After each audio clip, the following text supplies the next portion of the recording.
Did you drink way too much coffee before you shot your video? Got shaky footage and it just won't calm down? In this video, we're going to learn the very best way to stabilize footage in DaVinci Resolve. It even works with the free version. Let's do it. Huge thanks to Artlist for sponsoring this video. Here we are in DaVinci Resolve 19. I have a couple of shots here of an explorer lady just driving out to the mountains and having some victory. This is the victory stance, as they say, or the beginning to the YMCA song. Either way, here's what the shots look like. Driving, la la, woo. But there's a little bit of a shaky camera. It's not too bad. It's still fun.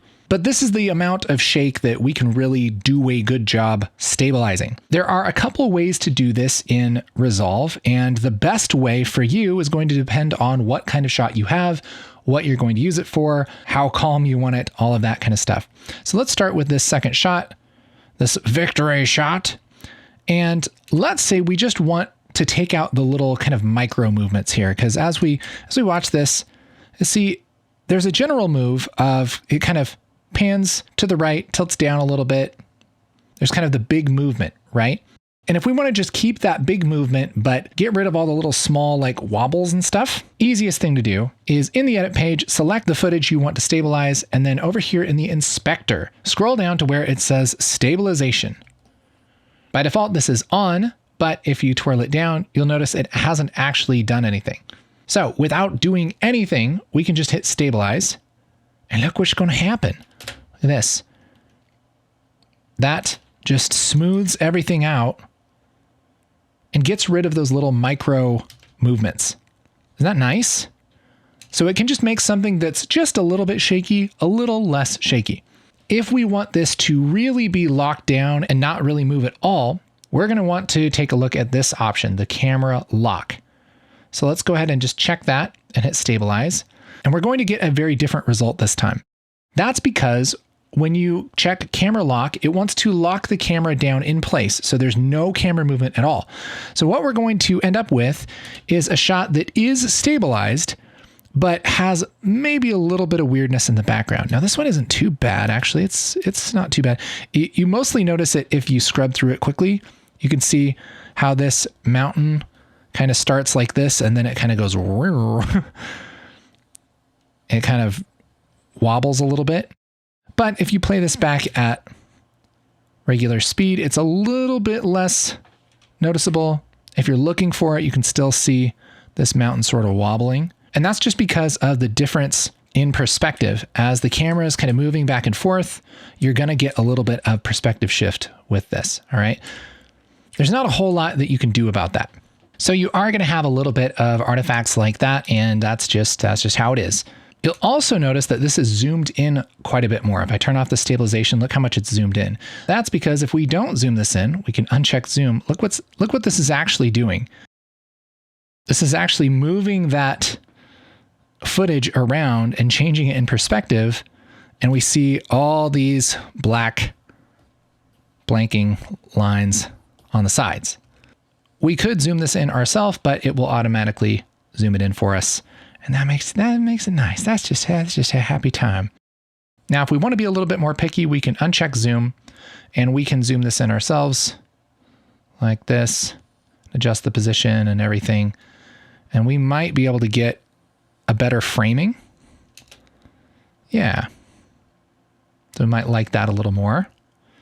So you can kind of adjust this framing just with the zoom and the position yourself if you want to. If you like the framing that it's giving you with the zoom, there's no real difference there. The other thing to mention is that we've been doing this in the perspective mode. So the perspective mode, when there is some kind of perspective change, it isn't just moving up, down, left, or right. It kind of tries to balance that out. Sometimes that's really great. And sometimes you get this kind of wobble effect like we have. With certain shots, you might try translation or similarity. Let's hit stabilize again, and it's going to rethink of that. And it may be better or it may be worse. Now this, because there's so much perspective shift, it's actually a little worse. It looks kind of weird.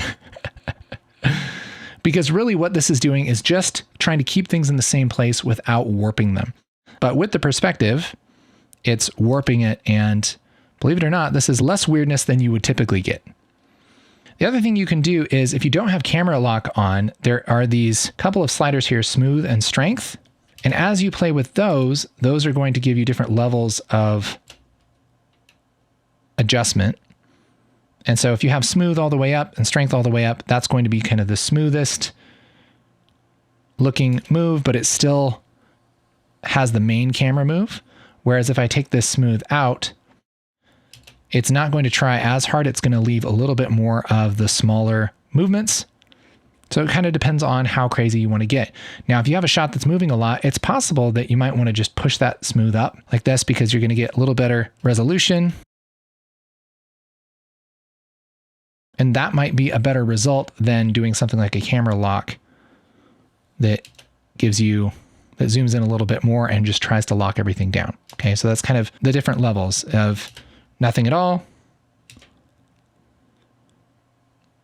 perspective mode with very little smoothness, perspective mode with a lot of smoothness, and then camera lock. Different levels of stabilization. Now we're going to use some of these same techniques and look at a different shot just so we completely understand this. By the way, both of these clips are from Artlist. Artlist is one of the very few sponsors that we work with here on this channel because frankly, they're really awesome.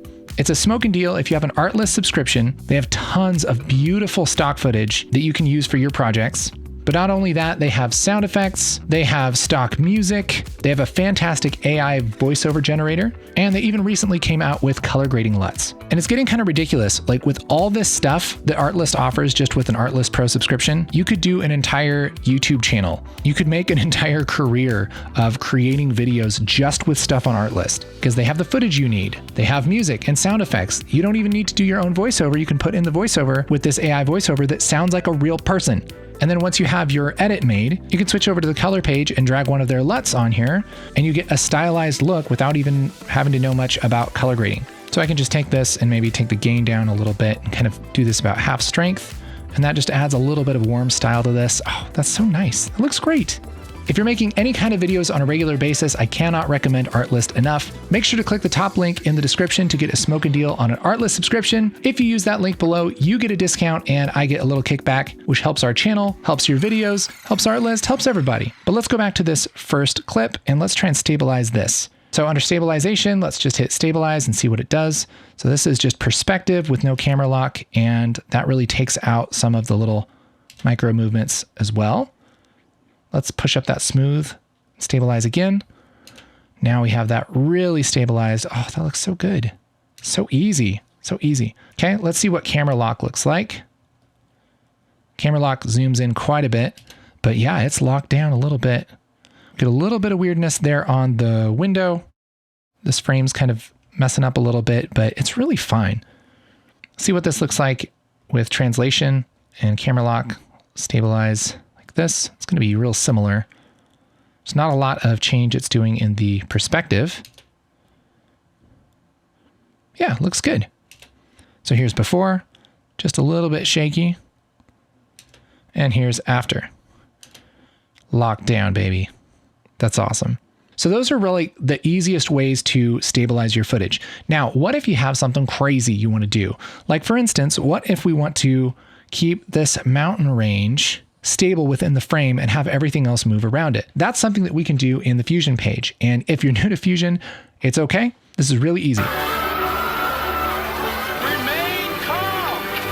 All is well. Just switch over to the Fusion page. Down below here, we have the nodes, media in, and this is just a flow chart. Media in is our starting point and media out is our ending point, and anything fancy we put in between. Select this first node and hit Shift Spacebar. Hold that, and that'll bring up this Select Tool palette. I'm going to type Planar, Planar Tracker. That's what we want. And then we can hit Add. And from here, all we have to do is draw a little shape around whatever we want to keep steady in the frame. So maybe we want to stabilize these mountains. I'm just going to draw a little shape around it. Go up here to where it says Reference Time and click Set. And then I'm going to track this forward and track it backward. And then take this operation mode and set it, instead of track, set it to steady. And now check this out. We play this back. It's stabilizing this whole clip based on these mountains. Look at these mountains. As I'm playing this back, they stay right there, rock solid. That's where the mountains are, okay? Now everything else around it looks like dubstep, but we can fix that. Let's actually go back to track, and instead of perspective, this is kind of the same thing as in the other page. We could just say like translation and rotation. And again, we'll just track this forward, track it backward. Great. And now let's take a look. I'll just kind of zoom this in so we can see it a little better. And we'll switch this to steady. And now we have a little bit less of a jerky movement around it, but we're keeping these mountains right where they need to be, right in the same place. So that's more of an advanced thing. From there, we can add another node like a transform node, which you can drag from this little icon right here and just drag it down into the flow like this, bloop. Or you could hit Shift Spacebar and type XF, which is shorthand for transform, and add it that way. But this transform, then we can just scoot up the size a little bit, push this over, and kind of move this around until we don't see the edges anymore. That looks pretty good. And so now we have this locked on, and those mountains will stay exactly where they're supposed to be. Really kind of depends on what you want to do. But it's pretty easy to stabilize something and do just a really custom job here in Fusion. Fusion is the most powerful page in Resolve. If you want to learn more about Fusion, I have all kinds of videos on that. But those are the best ways to stabilize footage in Resolve. And again, big thanks to Artlist for the footage to demo this. Here's a link to get a smoking deal on the Artlist subscription, okay? So good. Stable. Permanent. That's what our footage is from now on. You're still watching this, and that's cool.